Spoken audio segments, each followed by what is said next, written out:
to the next point. We should ensure whatever we say is clear. That means work is being done. We can see that it is in opposite direction.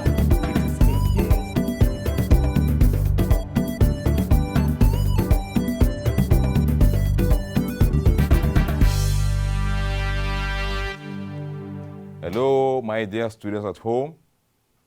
As usual, I'm Abbas Shehu, your commerce teacher. I'm here today to continue with the topic we have started, which is trade. In our last topic, we defined what trade is, where we said it is the art of buying and selling of goods and services for the purpose of making profit.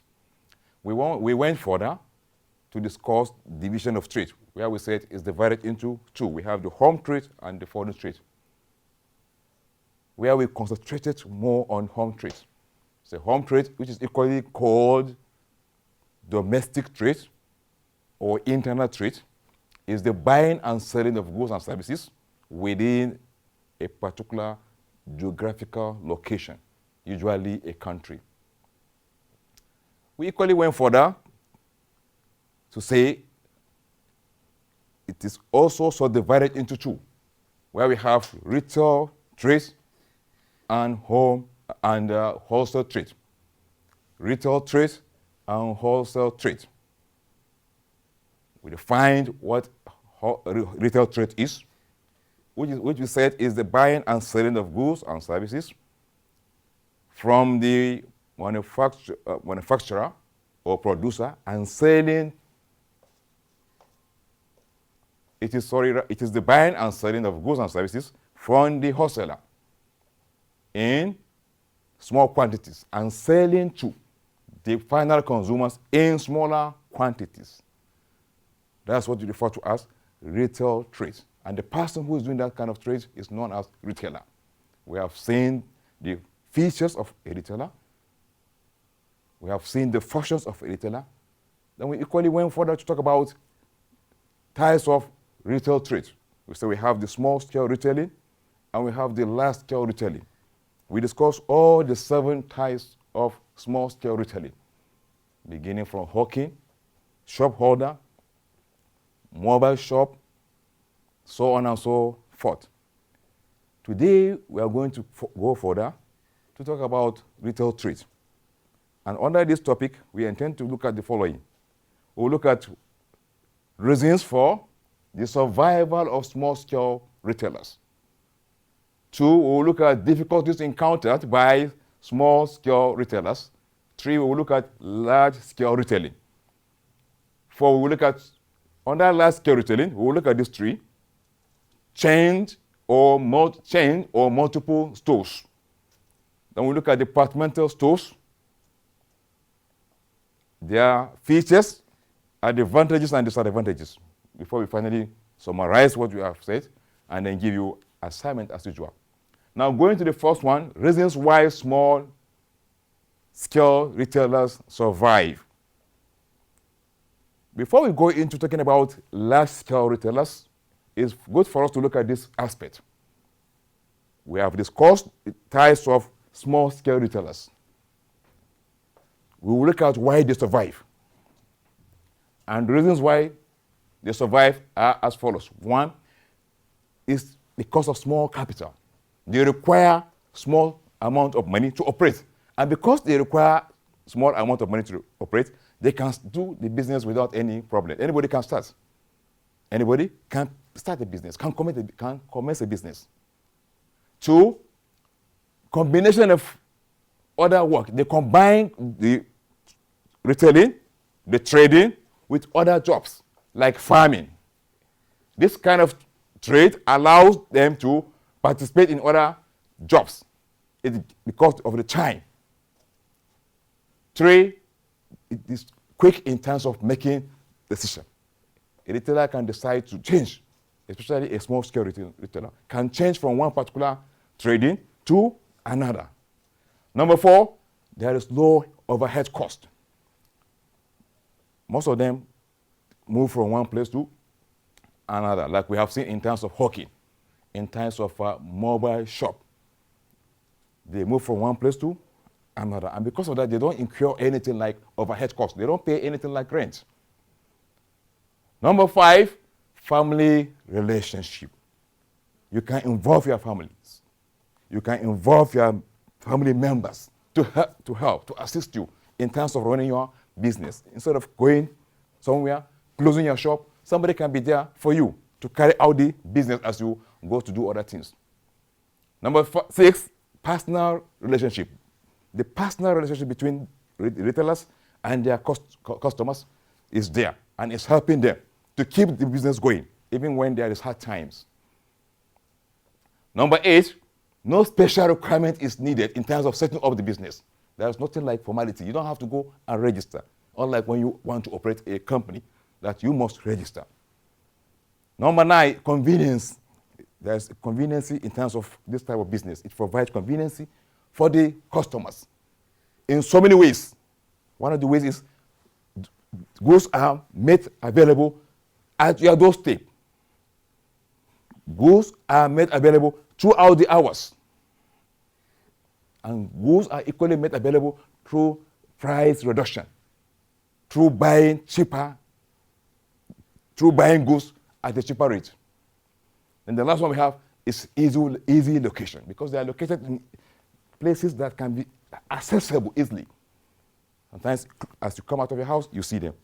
Sometimes as you are moving along the major roads, you see them. So on and so forth. These are the reasons why small-scale retailers survive.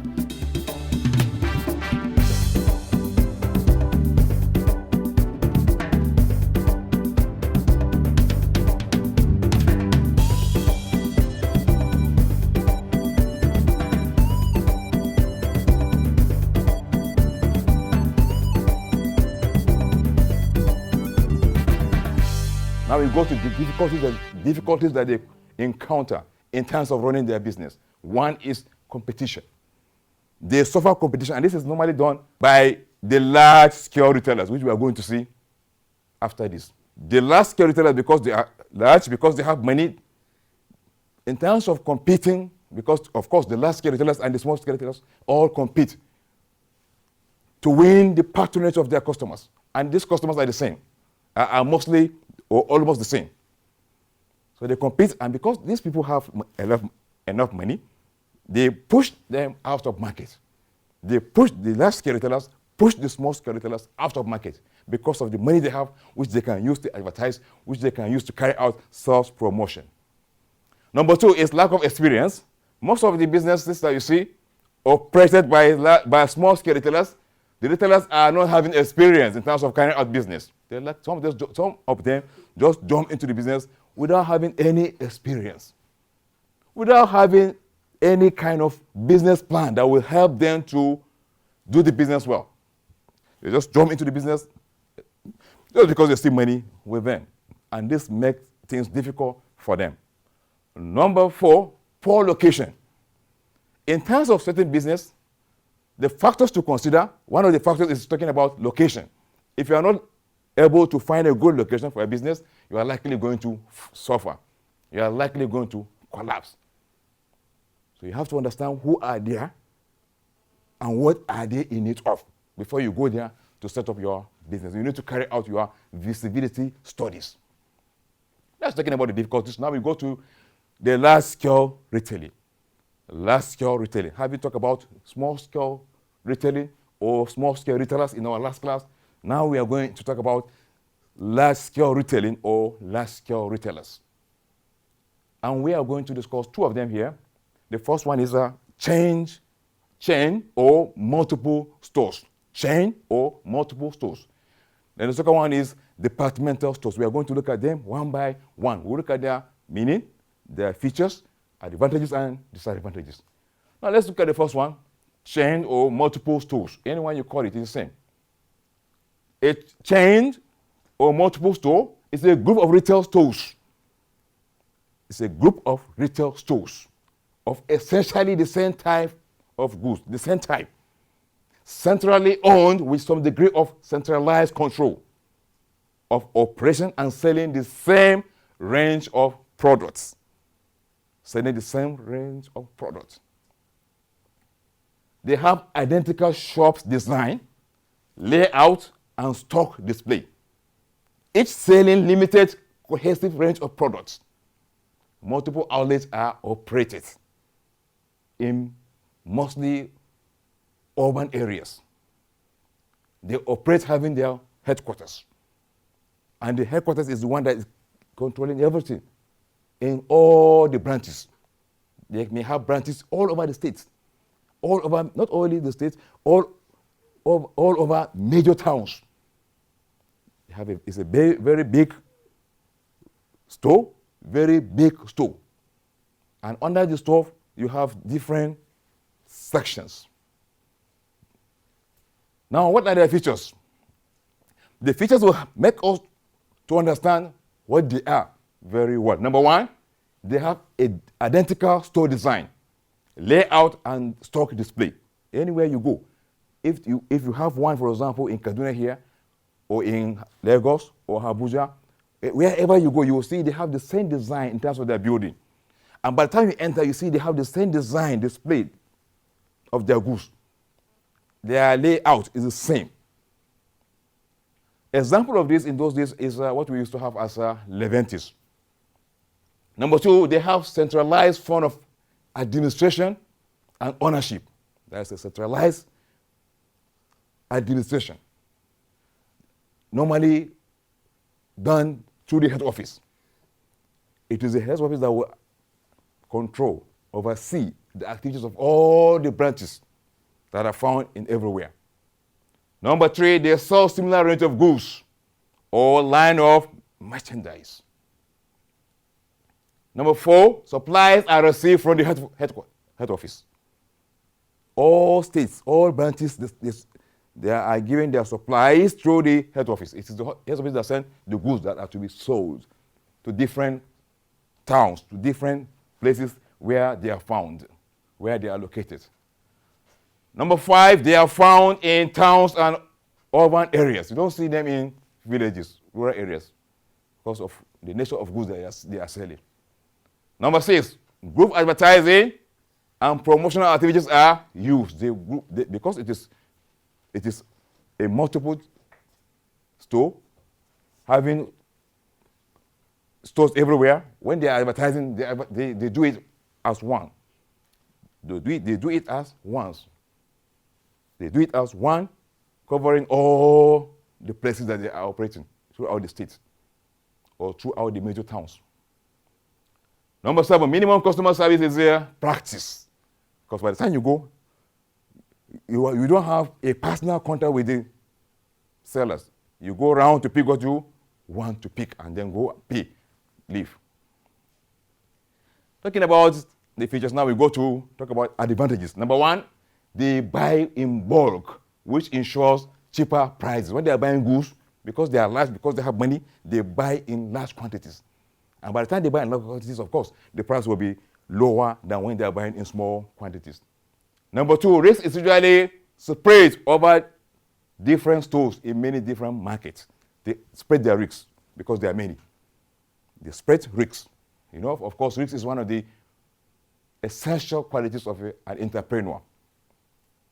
Number three, there is flexibility in movement of staff from one branch to another. Because they have branches all over, their staff can be moved, can be transferred from one office to another. Number four, since stores are scattered all over, customers can easily locate them anywhere. Anywhere you are. As far as they're there, you can reach them. You can buy what you want to buy. You don't have to travel or wait to go to another town before you buy. Number five, they spread promotional expenses over multiple outlets. When they are doing self-promotion, they spread these expenses to cover all their outlets. Number six, they promote the nature of their operation and ensure the consistency of their products. They promote the nature of their operation. And not only that, the consistency in terms of their products. Their products are always there, constantly. They never fall short of supply. Number seven, they can achieve economies of large scale through centralized distribution system. Because, like we said, goods are supplied from the headquarters. They distribute whatever the stores will have, whatever the stores will be selling, is normally distributed from the headquarters.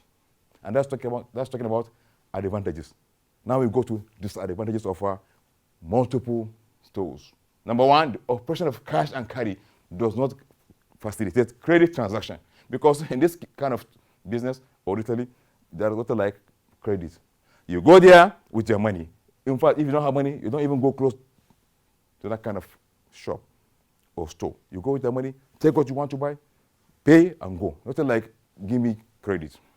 Number two, managers in the branches have virtually no control on goods they are selling. Managers in the branches have virtually no control of the goods they are selling. Everything is controlled centrally from the head office. They are only there to supervise. Number three, there may be delay in implementing the system because instructions must be received from the head office. There are times, certain decisions needed to be taken and taken as quickly as possible. But because they don't have that power, they have to wait until they receive instructions of what to do from the head office, which is the central controlling point. We now go to number four. There is less personal relationship between the shop attendant and the customers. Of course, there are shop attendants. Their own is just to be there in the stores, watching who is coming, and attending to those customers briefly, in case they have questions to ask. But there is nothing like interpersonal, close, mutual relationship. It's absent. Number five, extra costs will be expended on transport and handling of goods from the head office. When goods are received, when supplies are received from the head office and distributed to all the branches, that goods, the action of receiving the goods will lead to increase in terms of the price of the goods. And at the end of the day, it is the customers that will bear it. Number six, multiple stores concentrate on limited range of goods. Limited range of goods. You don't find everything there, unlike when you go to a market where there are several sellers. That's talking about the end of our multiple stores. We have talked about the meaning, the features, advantages, and disadvantages.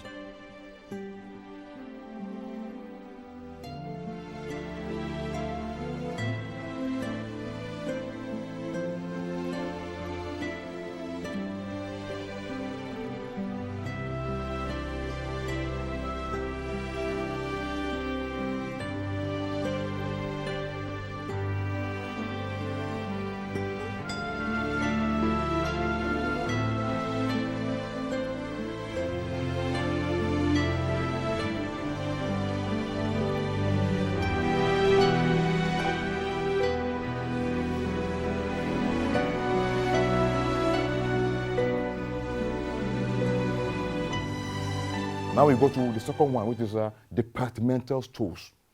Departmental stores. This is equally a large-scale retailing, and it is the collection of shops. Departmental store is talking about the collection of shops under one roof, with ownership of each shop or department, specializing in selling a special range of goods. Each department normally buys separately. Each department normally buys separately, exercise its own stock, control and set its own product policy.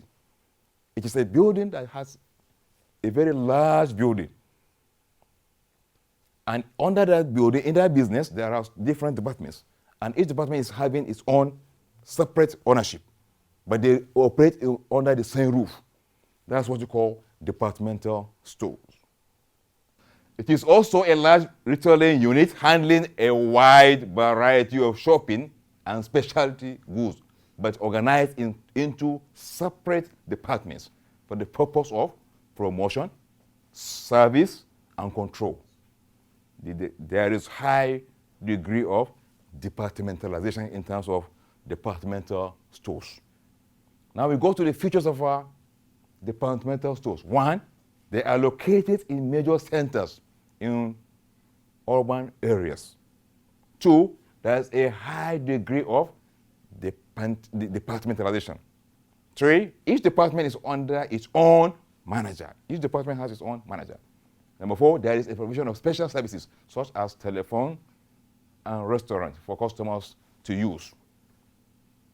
Number 5, there is also the provision of wide range of specialized goods in one location. Number 6, each department deals in one line of product. Each department is dealing with one line of products. That's why it's called departmental stores. Number 7, the last one, buying and selling is centralized. Buying and selling is centralized. Now we go to advantages of departmental stores. Number 1, there is a high range of specialized goods in one location. Number 2, loss in one department can be offset with gains from other departments. Number 3, it allows freedom to move around the store for proper viewing. Customers can move from one store to another, one department to another to view what they want to buy. Number 4, it reduces bulk buying, which can help to reduce price. It ensures bulk buying, which helps in reducing price. Number 5, there is provision of special services such as restaurants and telephones, as I have said, in terms of the features. Number 6, it provides convenience to customers as they are located in major centers. Now we go to disadvantages of departmental stores. Number 1, it requires large capital to set up. Because it is big, it requires large capital. Number 2, it involves high running costs as a result of specialized services provided. Number 3, it is not easily accessible to customers that are outside the urban areas. Number 4, the store attendant or attendants may not show courtesy to customers. Number 5, the running costs may lead to higher prices. Now, having talked about the disadvantages of departmental stores, now we move to summary. What we have been able to discuss throughout this period, from the beginning of our lesson to the end. In our discussion today, we started by talking about reasons for the survival of small-scale retailers. Reasons for the survival of small-scale retailers. We have given about 7 different reasons. We also look at difficulties encountered by small-scale retailers, which we have given you 4 and discussed them. We also talk about the other aspect of division of retail trade. We mentioned from the beginning that retail trade is subdivided into 2. Small-scale retailing and then large-scale retailing. Today we have started talking about the large-scale retailing, and where we are able to discuss 2. The first one we discussed is chain or multiple stores. We have seen the features, advantages and disadvantages. Then we go to the second one, which is departmental stores, and did the same. We talk about the meaning, we talk about the features, advantages and disadvantages. Now, having talked about that, we will now move to our last segment, which is the assignment segment. We have 4 different questions for you, which you are expected to answer as usual. Number 1, state and explain any 5 reasons why small-scale retailing still survive in the distribution of goods to the final consumers. Again, state and explain any 5 reasons why small-scale retailing still survive in the distribution of goods to the final consumers. Number 2, mention any 3 difficulties faced by small-scale retailing. Again, mention any 3 difficulties faced by small-scale retailing. Number 3, mention any 4 features of multiple chain stores. Mention any 4 features of multiple chain stores. The last one we have, number 4, state any 3 advantages and 3 disadvantages of departmental stores.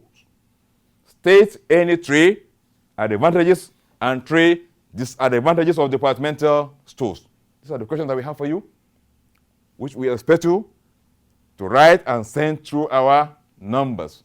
For your reference purpose, you can contact the following books. Number 1, Essential Commerce for Senior Secondary Schools by OA Longe.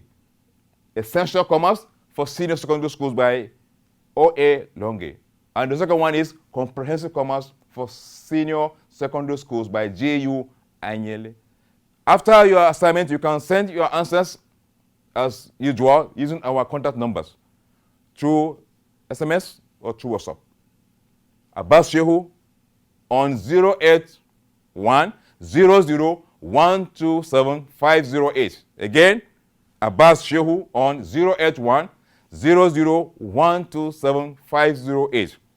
Or my colleague, Yari Zakaria on 080-656-94134. Yari Zakaria on 080-656-94134. Stay home, stay safe, continue learning. See you in our next class. Have a nice time.